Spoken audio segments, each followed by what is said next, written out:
নমস্কার, আমি ময়না। আজ তোমাদের সঙ্গে একটি মেয়ের গল্প শেয়ার করতে এলাম।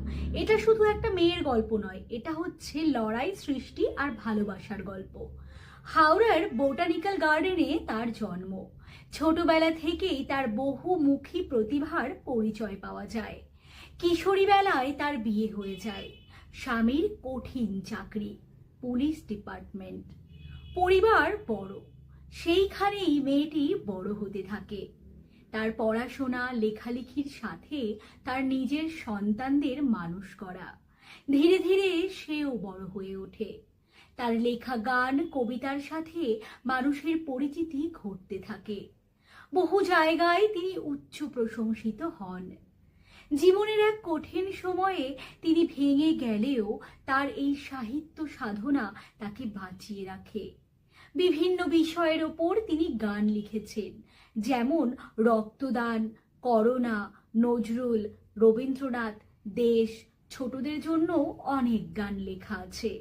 তার লেখার মধ্যে দিয়ে তার দেশপ্রেম, ঈশ্বরের ওপর সম্পূর্ণ সমর্পণ দেখতে পাই।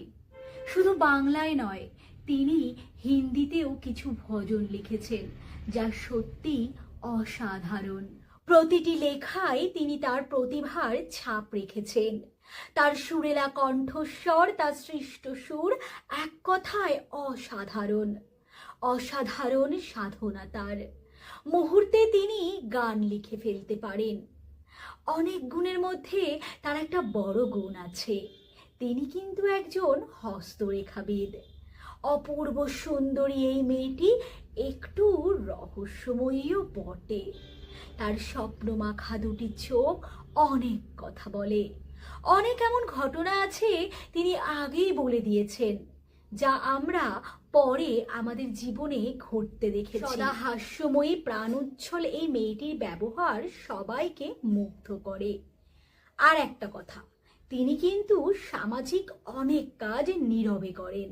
গরিব দুঃখী, অনাথ আশ্রম, বৃদ্ধাশ্রম, সর্বক্ষেত্রে তিনি সাহায্যের হাত বাড়িয়ে দেন।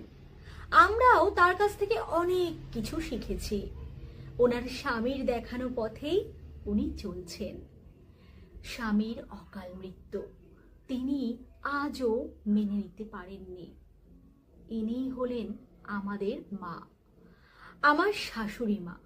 না, শাশুড়ি মা বলাটা ঠিক হবে না, কারণ উনি হলেন আমার প্রিয় বন্ধু, সখী, আমার আত্মার আত্মীয়, আমার স্বপ্ন সুন্দরী, কবি, গীতিকার, সুরকার, কবি শ্রীমতী অদিতি চক্রবর্তী। বর্তমানে মহান গায়ক জুবিন গর্গ, ওনাকে নিয়েও গান লিখেছেন আমার শাশুড়ি মা। মৃত্যুতে সবকিছু শেষ নয়, ফিরে আসতে হবে জুবিন তোমায়।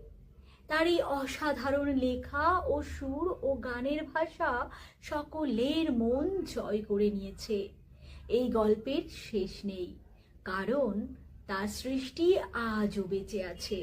আমাদের মা, আমাদের গর্ব, অদিতি চক্রবর্তী। মা, তুঝে সেলাম।